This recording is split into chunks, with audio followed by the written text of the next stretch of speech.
houses. That is Kakamega County and Kiambu County. So these are the biggest counties in the country with enormous population. And that's why we are here. And I'm privileged to be on the show with the governor of this great county of Kakamega, FCPA, Fernandes Barasa. Governor, karibu. Asante. To Azimio TV Mashinani. Thank you. This show is live on Azimio TV, the most watched YouTube channel in the country, as well as the Facebook page for the governor of Kakamega County, the Honorable Fernandes Barasa. Your Excellency, tell us about yourself. How did you find yourself in these murky waters of politics? First and foremost, I want to welcome you to Kakamega, popularly referred to as 037, the Green Jewel. I'm an accountant by profession. Of course, an FCPA. I've been a corporate person up to 2022, when, after serving as the CEO of Ketraco, I decided to come back and serve my people of Kakamega, because I'd actually served the national government through various companies, starting from Kenya Airways, East Africa Re, KTDA, and of course Ketraco. A period spanning over 25 years. So I thought it wise that after 25 years of serving Kenyans, I need to come back home and serve my people of Kakamega County. That is why I decided to contest for the seat of governor, and good enough, the people of Kakamega showed overwhelming support in 2022. As you may be aware, our elections were postponed for 3 weeks. But we thank God that I was elected as the second governor of Kakamega on an ODM ticket. So I'm proud to serve my party and the people of Kakamega County. Yeah, I've talked about the postponement, the pushing forward of the election in Kakamega County. Didn't that cause you some worry? Because, you know, Kenyans were shocked when the announcement came out from the IBC that Mombasa County, Kakamega County, which were and are still the bedrocks of the ODM party which you serve in, had the election postponed. Didn't that cause you worry? Didn't you smell a rat? Definitely, I was suspicious of the postponement, because it happened at 11th hour when we had already prepared our agents. And the postponement indeed affected the votes which our party leader Raila Amolo Odinga got in Kakamega, and for that matter in Mombasa, because most of the supporters of our candidature, they did not turn up because of the frustration. It was a very frustrating period for us, but because we had already invested in the fabric, social fabric of the people, I wasn't worried, because I knew however long it takes, the people of Kakamega had already made up their mind that they want an FCPA to replace an FCPA. So it was just a delayed victory for me. Yeah. During that period of campaign, you mounted one of the most exciting campaigns in the county, and you had an opponent who was equally vibrant on the ground. How did you manage to outmaneuver your opponent, the former Senator of Kakamega County? Philip, you know that is my secret weapon. I don't want to discuss my strategy, but the thing is, I was able to appeal to the social fabric of the people. Of course, starting by endearing myself to the people of Kakamega. 3 years to the elections, in 2019, I was all over the place, supporting various CSR programs. And of course, above all, I was very strong, and I'm still very strong, a church person. So looking at the competition that I had in 2022, the choice of the people of Kakamega was very clear. It was a choice between a very serious person who will bring stability in the county and somebody who is a joker. So the people of Kakamega didn't have a very big decision to make because my competitor and myself, we were definitely different personalities. And the people of Kakamega, having had Governor Oparanya for 10 years, a very experienced person, somebody who is not a noisemaker, definitely they needed to have a replica of Oparanya. And that is why I was confident that despite the postponement of the elections, I'll still be victorious. And indeed, God gave us mercy, and here we are. Your opponents used to move around during campaigns saying that you're a political novice, you know nothing about politics, you've not been in the game, and they're going to smash you and crush you when it comes to election. Don't you think now that you are in office, you've got the muscle, you're going to flex it in the 2027 general election? Philip, one thing I can tell you is I was the most misunderstood personality in Kakamega because indeed I was a politician, but a silent politician. First, I contested as an ISPAC chair. It's a professional institute, but for you to be a chair, you have to go through elections. Yeah. I managed to convince over 25,000 professional accountants in 2015, and I was duly elected as the chair of the institute. When you serve in a parastatal, my brother, you definitely need to have some political acumen. You cannot survive as a CEO for 7 years in the energy sector when you have no idea about politics and managing interests, political interests. So I think that experience of serving in the parastatal, KTDA, and of course Ketraco, gave me an upper hand on how to manage the political interests, the key stakeholders. The only thing, of course, which people had dismissed me, and it worked to my advantage, is that I was a novice in politics. And for me, that was my secret card. Winning an election is not about shouting. It's about being strategic in decision making. It's about networking. And it's about having proper plans and staying focused on the goal. And that's really what worked for me. And in 2027, my brother, it will be something different. We'll come out 10 times bigger than what people saw in 2022. Your Excellency, would you say you left an indelible mark in the corporate world before you joined politics, and that you're going to replicate the same in Kakamega County as the CEO of this county, the governor of this county? Yes, indeed. I'm proud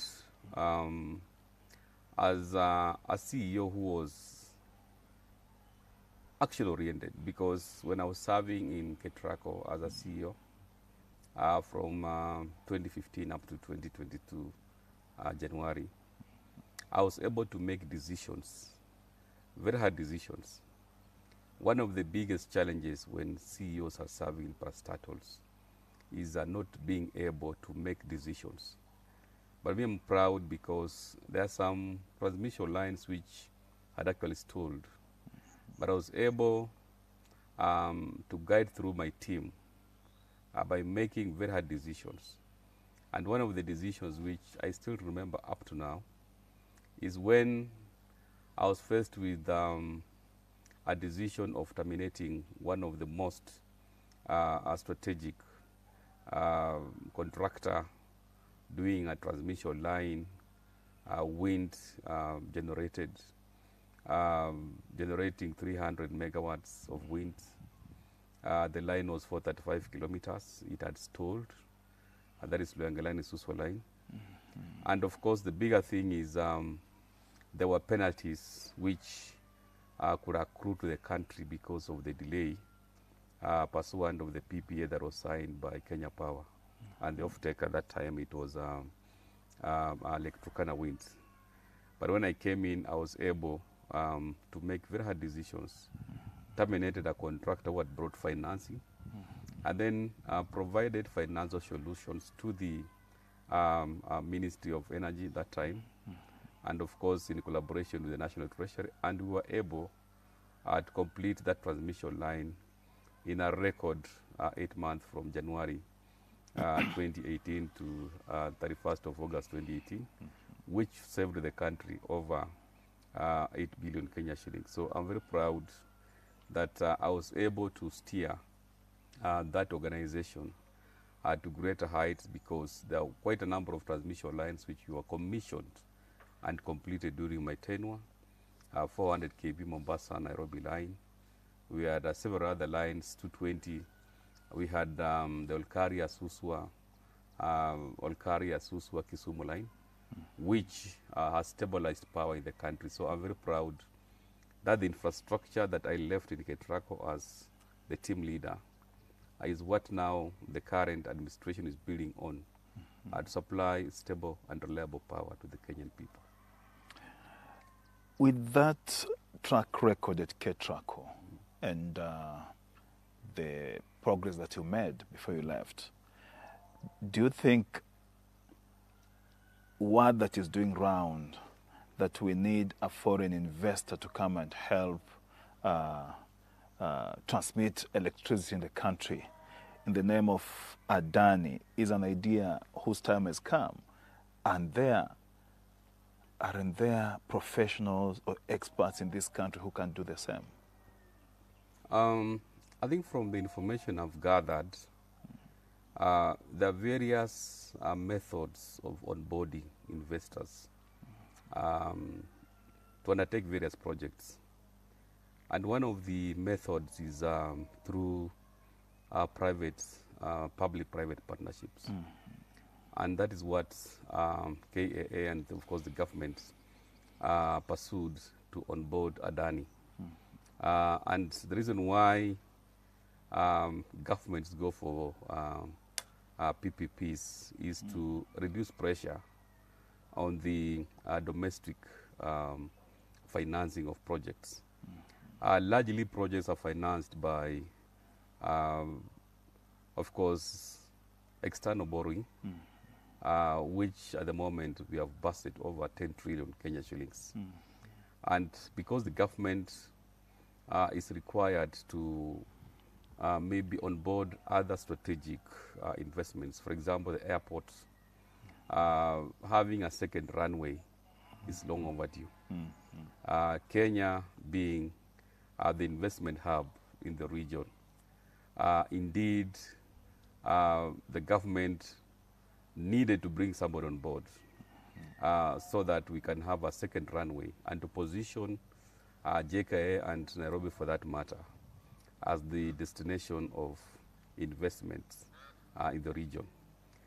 So for me, a PPP is crucial. The only thing now is the process of how that project has been onboarded. Was it the best deal? And those are decisions which I leave to the key players, that is KAA and the Ministry of Transport.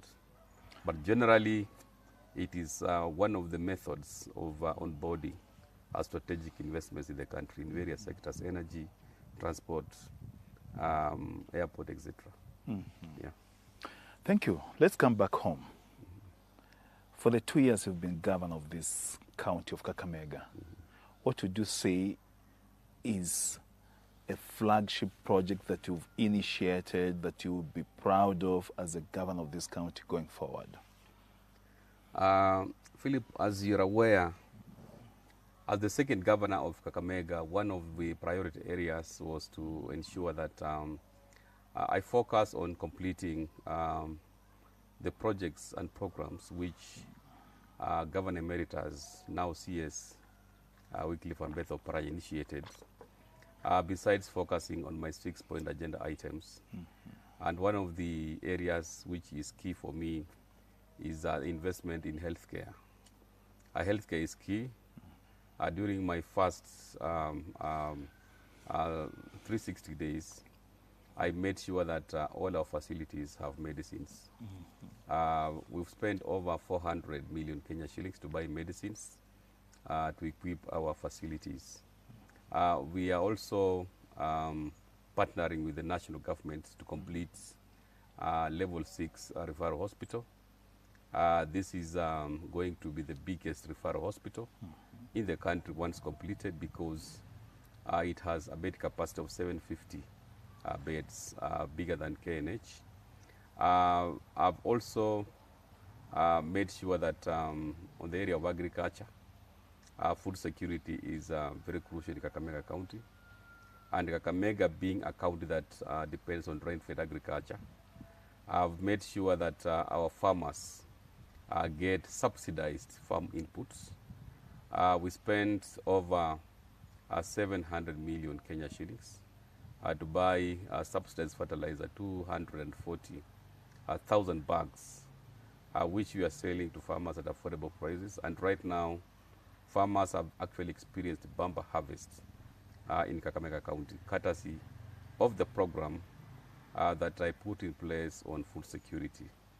On matters infrastructure, we have started, of course, doing very strategic roads. So far, I'm implementing 12 bitumen roads. There's a road in Lugari, that is Lumakanda Manyonyi, around 12 kilometers. We have already tarmacked almost 4 kilometers. There's this road here from Marambe going all the way to Mumias East. It's around 20 kilometers, which we are tarmacking. We have a road in Mumias West, that is Mumias Town, Matawa in Dangalas. Yeah, it's being tarmacked. We have a road from Matungo, Galo, it's already tarmacked. We're just finalizing a few finishes so that we commission. When you go to Lurambi, there's a tarmac road we are putting from Mayakalo, Nyayo T-Zone up to Shivakala in Shurere. Again, is being tarmacked. Overally, we are tarmacking roads of almost 200 kilometers within the last 2 years. We have also focused more on maintaining roads, despite the fact that we're having challenges on RMLF. As you may be aware, the National Assembly has never released our RMLF, that is road maintenance levy, for the last 3 years, amounting over 30 billion. So we have to dip into our budgets to maintain our roads. I have progressively invested a lot in matters education. The bursaries to our secondary school and polytechnics, we doubled from 2 million to 4 million per ward. So we have released actually 240 million Kenya shillings, that's for bursary. And then scholarship programs for university students. In partnership with Access Kenya, we have released over 80 million Kenya shillings. There are various bridges that I've done and completed. When you go to Lurambi, we have a bridge in Shitao that is completed, around 15 million. We have a bridge in Mumias East that is completed, in fact 2 bridges. Nyaporo Bridge, and then of course Petros is completed. When you go to Malava, we have the Manda Bridge is already completed. Chevoso Bridge is completed. So there are various bridges which have completed. On matters water, we have a clarion call of Amatso Muriango, making sure that we have water at the doorstep. In every ward, I've put in 4 million shillings from the 20 million ward flagship projects, which is focusing basically on water, education, infrastructure for, that is roads through the maintenance. And we're also supporting our border borders by putting border sheds, which is a big thing. Lastly, on social development, as one of my key pillars, I've made sure that we've employed youth and women. We have a program called County Youth and women empowerment program, where we have employed over 3,000 youth in Kazi Mashinani, 50 in every ward. Recently, we had a pass out of county marshals, 200 of them, who will go to support our revenue collection. We have a potential of collecting over 5 billion Kenya shillings in Kakamega as on-source revenue. So by onboarding these county marshals, those are going to facilitate the enforcement and ensure that we have integrity in the process of revenue collection. So there are quite a number of programs which I've highlighted, and all these I'm working very closely with my members of the County Assembly of Kakamega. Thank you. A fortnight ago, I hosted the governor of Siaya, the Honorable James Orengo, on this show. And he said he's working round the clock to ensure that Siaya becomes an agricultural hub in the region. What are you doing to boost or give morale to our farmers? Because this is basically an agricultural county, to ensure that they produce quality produce, farm produce from the farms that can be exported to other parts of the country and even outside the country? First and foremost, we are collaborating with the national government in the construction of county aggregated and industrial parks, that is KIPES, where we've put in 500 million Kenya shillings. For Kakamega, our industrial park, that is our KIPE, is located in Likuyani. And once it is completed, it's going to support the marketing of the farm produce for our farmers. We are also supporting our farmers through special value chains, agricultural value chains. We are supporting big time. In dairy, we have a dairy factory that we are putting up in Malava, in Tumbeni. Once it's completed, the supplies and the value chains associated with dairy will be exported through our industrial park. We have our tea factory that has been long overdue. Thank God we have already agreed with KTDA to set up a tea factory in Shinyalu. And all these are programs which are going to support the agribusiness focus of our farmers. And Kakamega being an agricultural county, we want to position the region as an investment hub. We hosted the first inaugural Kakamega International Investment Conference early in the year, where we signed over 20 MOUs. And one of them will support generation of our own electricity through mini grid. So we have signed an MOU with Hydrobox. We also signed an MOU to generate organic fertilizer.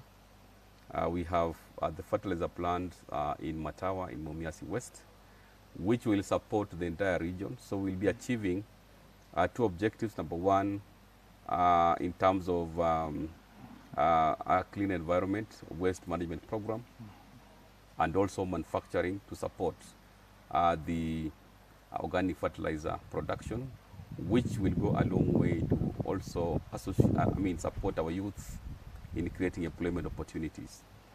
By and large, Kakamega is the only county that has a fish factory. We have a fish factory in Lurambi, and this is one of the investments that is so unique, where the neighboring counties in the region, through our mantra of the Lake Region Economic Bloc, optimal utilization of shared resources, we believe that our fish factory in Lutonyi is going to support our blue economy counties like Busia, Kisumu, Homa Bay, etc. Thank you. Well, thank you, Excellency. That's quite incisive, and what you're doing. It's 27 minutes past 4 o'clock, and at the North London Derby, it's 26 minutes past the hour, and it's still 0-0. Tottenham 0, my mighty Arsenal 0. We'll be back after the short break. Keep it here.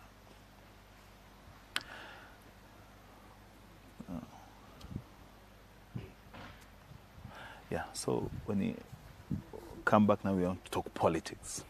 ODM issues. ODM issues, the broad-based government.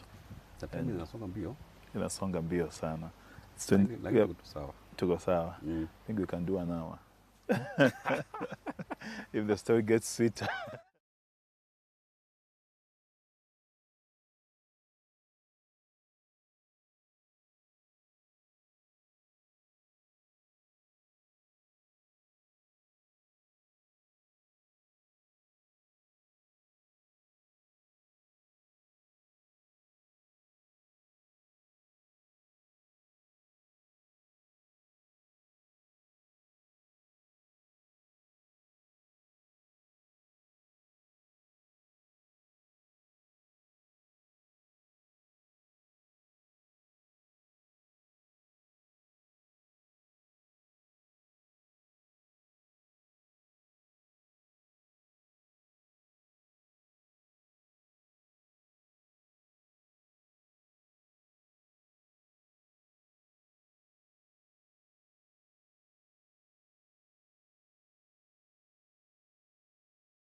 As I told you earlier, we are in Kakamega County and privileged to host the governor of this county, FCPA, Honorable Fernandes Barasa, who is serving his second year as the governor of this county of Kakamega. We've been talking about development in the county, and there's one question before we delve into politics that I've been wanting to ask you, and let me ask you now, because you spoke of you completing projects that had been left by your predecessor, and rarely do governors or politicians want to do such a thing. Is it a gesture you are doing, or it's something that is out of goodwill? Thank you, my brother Itali. Good governance requires that you ensure efficient utilization of public resources. These projects, which were incomplete, having been started by the first governor of this county, I thought it was my moral responsibility to complete them, because public resources were put in, and it will serve the people of Kakamega a good deal if those programs are completed. For example, we have a level 4 facility in Butere, which when I took over it was 20%. Right now we have pushed that project, including a Finropala, modern Finropala, and I'll be commissioning that project in the next 2 months. Same applies to a project which was started in Shinyalu, Shamahubu Hospital, level 4 again. I've put in money to ensure that it's completed, including the tea factory and the dairy plant. So it's good governance to complete projects which have been started because public resources were put in there. Does the national government release funds on time for you to operate at the county level? That is the biggest challenge that we have, my brother, because for the last 3 months, we haven't received any penny from the national government, irrespective of the legal backing and all the requirements as per the PFM Act. From the month of July, August, and now the month of September, which the equitable share is already due, we are owed over 90 billion Kenya shillings as all the 47 counties. And this is making operations very difficult. We are unable to pay contractors. Some counties are unable to pay employees. Thank God, Kakamega, because of my good relationship with financial institutions, we are able to borrow to pay our staff the salaries. But it's something that I want to call upon the National Treasury to expedite release of what is outstanding to 47 counties, because operations have actually been crippled. We have discretionary expenses of over 100 billion Kenya shillings in total, which, if we don't get our equitable share on time, definitely services to the people are really affected negatively. So my appeal is for my brother good CPA John Badi to expedite and prioritize a release of what is outstanding to counties. Having said this, would you say we are facing a complete shutdown of the counties if this money is not released? We are near shutdown because if we don't receive money in the next 2 weeks, definitely we are going to shut down the counties because it is unbearable to go to the office every day and then 95% of the people that you are leading are struggling. Contractors are being auctioned. Some of them are being committed to civil jail because of non-payment. And that is why it is an issue and a matter that I request our CS National Treasury to prioritize so that we actually have the monies released. I'm aware we have a legal framework of releasing the money, despite the fact that we don't have CARA 2024, which is yet to be approved by the Senate. We still have a legal framework through the Division of Revenue Allocation Act, where counties can access up to 50% of the budget. So really we don't have a lacuna in as far as legal framework is concerned to facilitate the release of money. Your Excellency, quickly let's shift to politics 047 before we go to politics 254. In Kakamega County, how do you find the political scene? How is politics here? What I can tell you, my brother, is politics in 037 is high voltage. 037, yeah, sure. High voltage because right now people are all over already campaigning for gubernatorial and other positions. There are so many fellows, and for me, where I sit, I want to tell them that let's focus on development.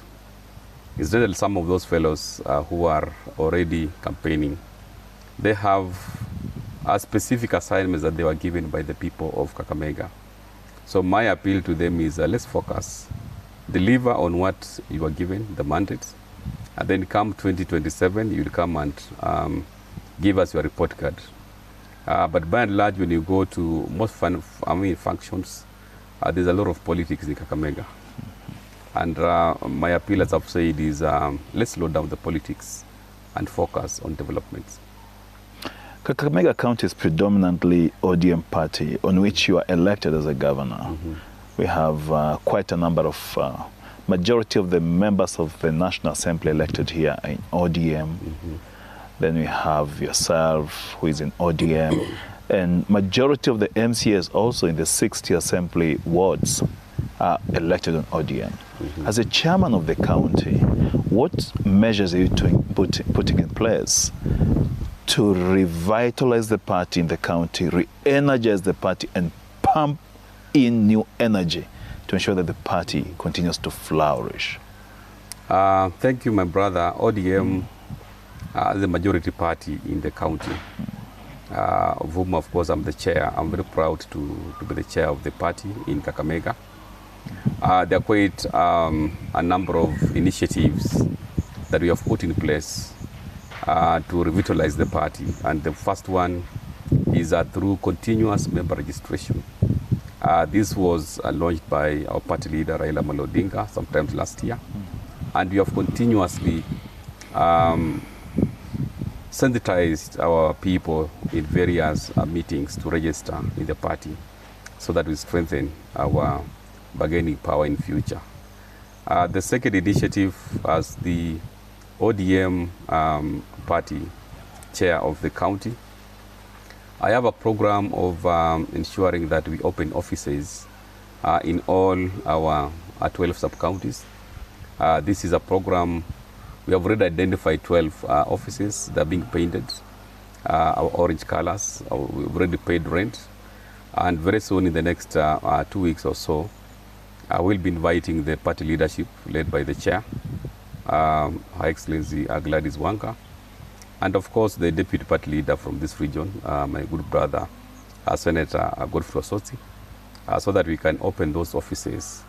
And we intend to cascade the opening up to the ward level so that the party is vibrant, the party is visible in all our wards in order for us in the next elections to have a commanding majority, as it were. Is the county party office operational? Thank you. The county party office is actually operational. For the last 2 years, regrettably, I've never received any coin from the ODM national office. So the national office has no idea of how we are running that office. We have rent that we pay, 35,000. We also paying, we have some workers there whom we are supporting as a leadership. So it's an office that is fully operational. We sort out all the bills, and of course this is part of my support to the party as the chair. Yeah.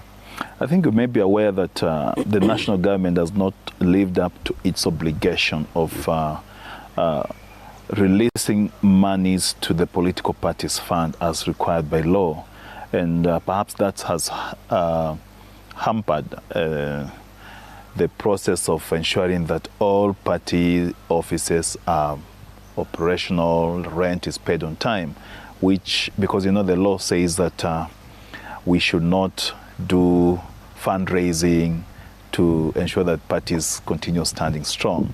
So it's the government to ensure that these monies are released on time, but actually they have procrastinated, and that's why there's this problem that is across board, you know, all the counties where we have offices. But having said that, Your Excellency, in Kakamega County, we have seen you holding meetings. You had a delegates conference the other day, I think 2 months ago, where you made a resolution that you want to make sure that ODM is a party to beat in this county. Is that resolution still standing? Yeah, that resolution is still standing, and that's why, pursuant of the resolution, we are already moving with speed to actualize some of those proposals by the delegates, by opening offices and making sure that those offices are fully equipped, of course, through the infrastructure, furniture, staff. So that resolution is being implemented to the letter.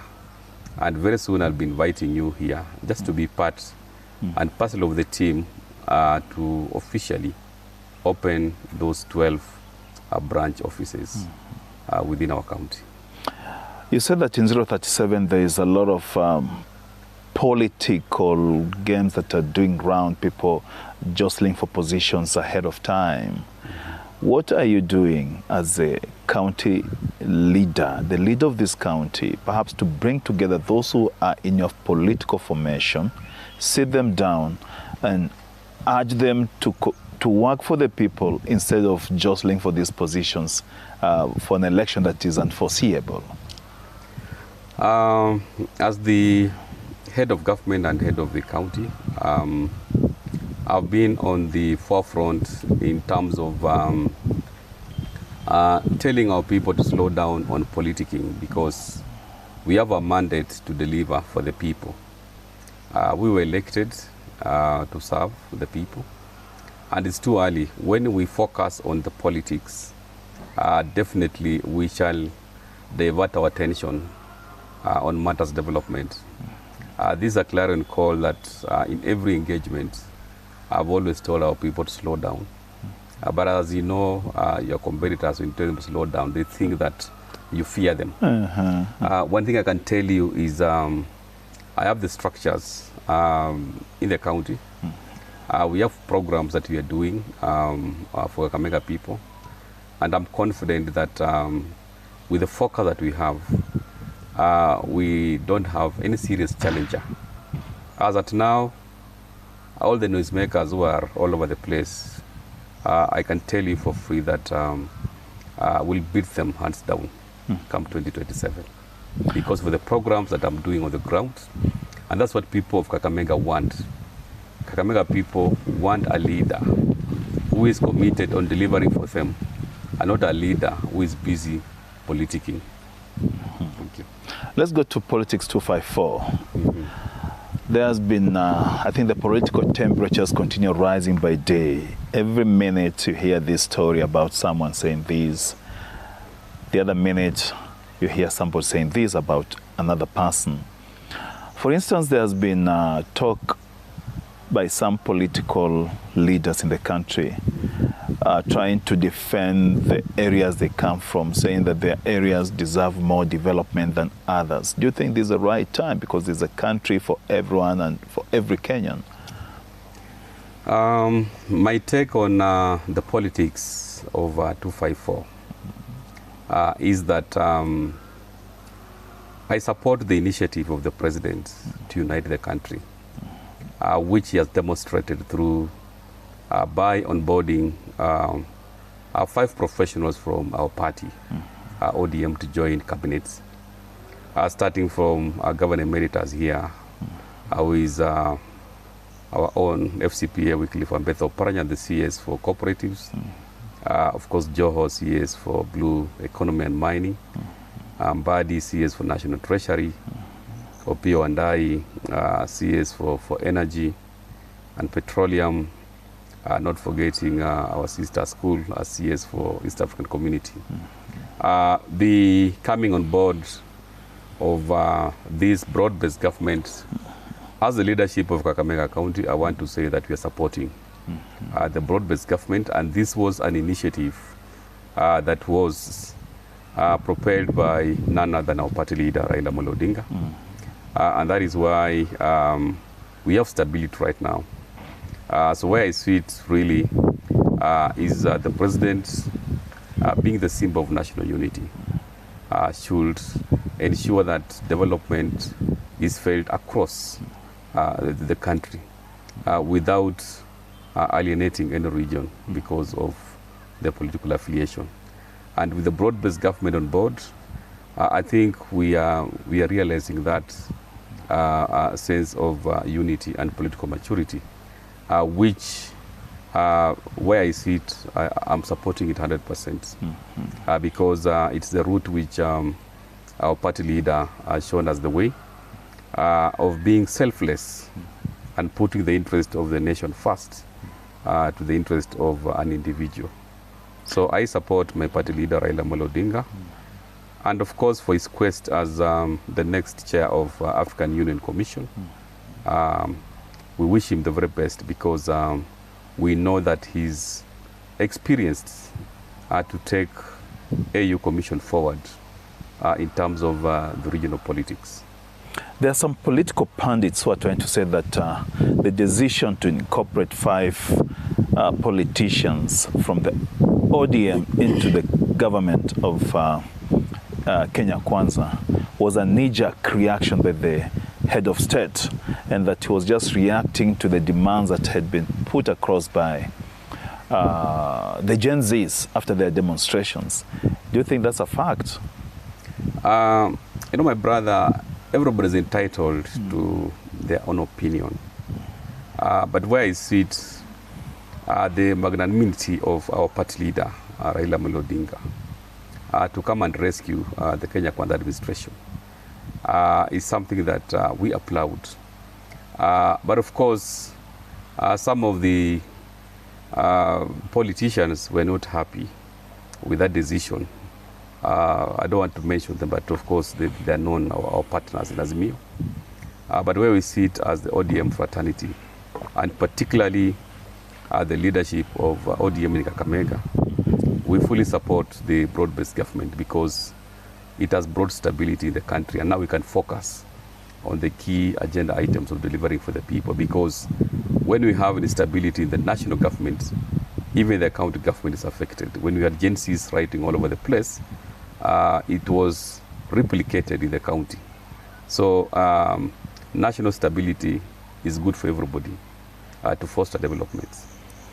The Gen Zs made a raft of demands, and one of them was employment, that they're well schooled, they've gone to school, their parents have spent so much money educating them, but they don't have jobs.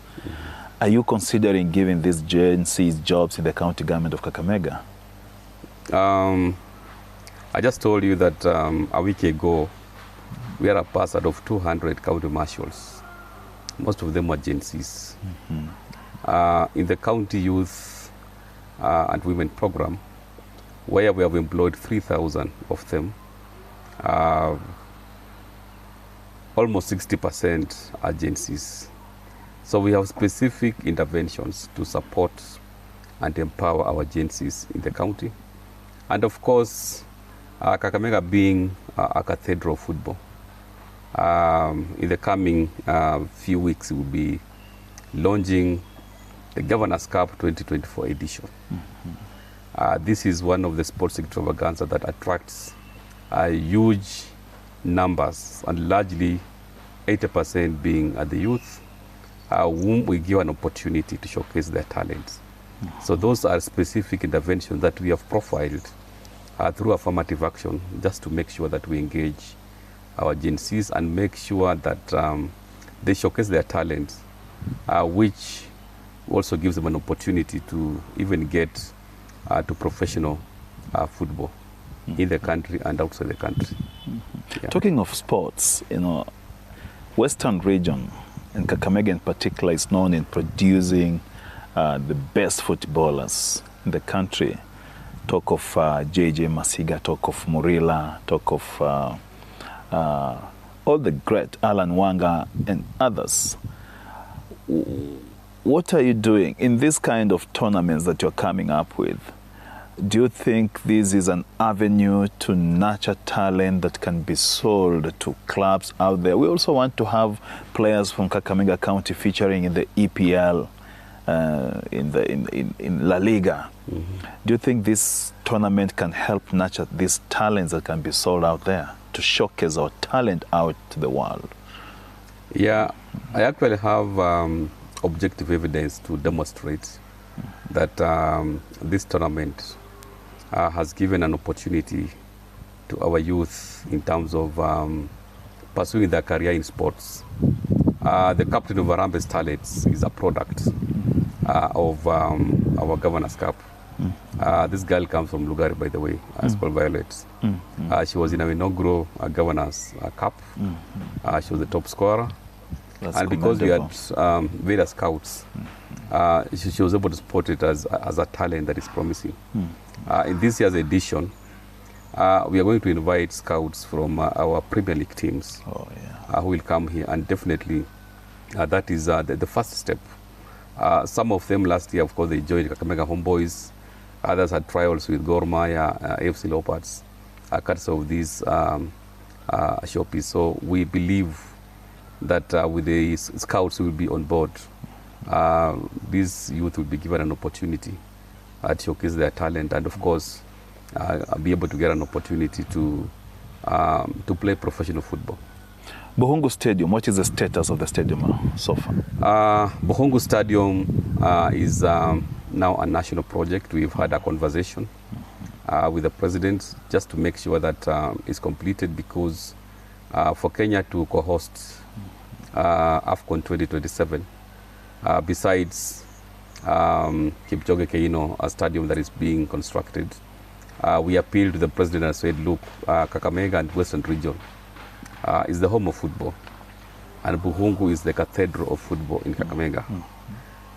The national government, through the Ministry of Sports and Sports Kenya, Sports Kenya, we are collaborating with them to complete the outstanding works of Buhungu International Stadium, so that we position it to international status.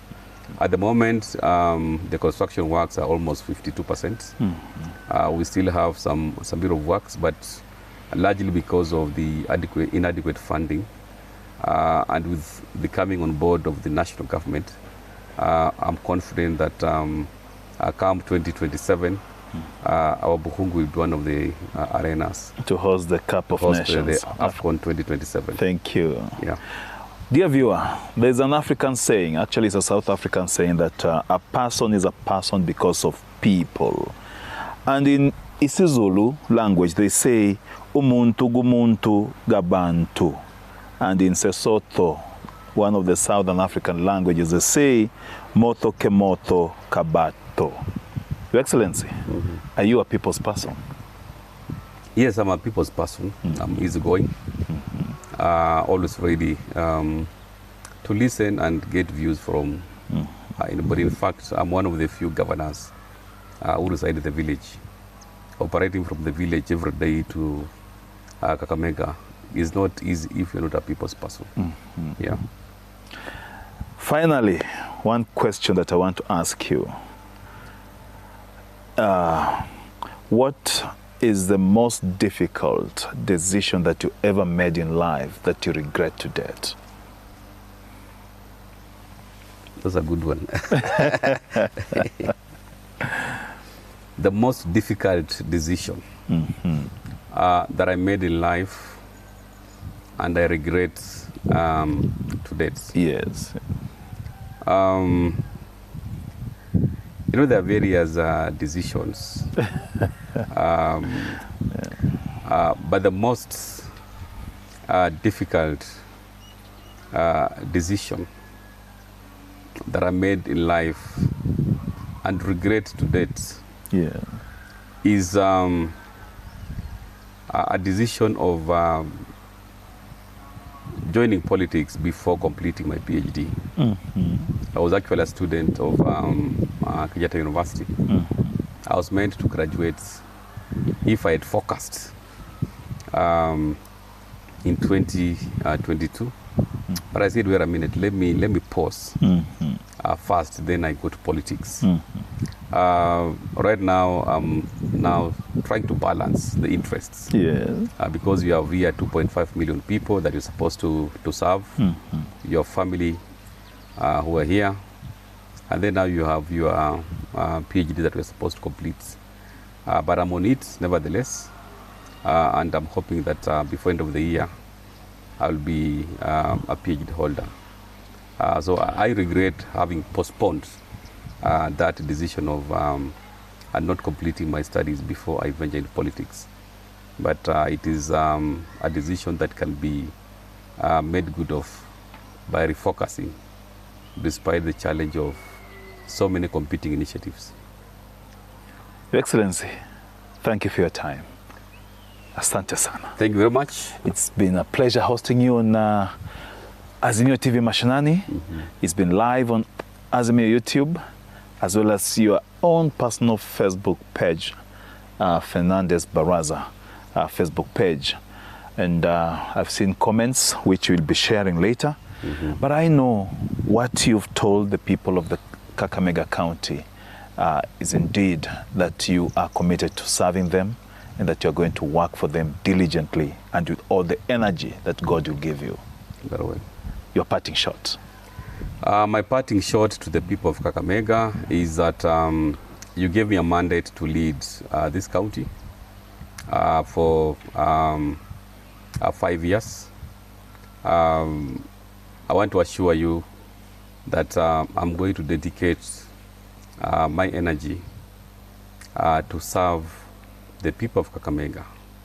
And for the politicians, I want to tell them that this is not the time to start politicking. Let's wait for 2027. Na ikifika 2027, wembe ni ule ule. Thank you. Thank you. They say a child that does not cry will die in the career. Governors are appealing to the government to release funds to these devolved units so that they can continue serving the people they serve in their counties, the people who elected them. It has taken several months and no money, no single penny has been released to these devolved units. National government, if you're watching this, do something. Thank you. We've been in Matungu constituency at the residence of the governor of Kakamega County, FCPA, His Excellency Fernandes Barasa, on Azimio TV Mashinani. We thank you for your time. My name is Philip Etale. Until next time, ciao.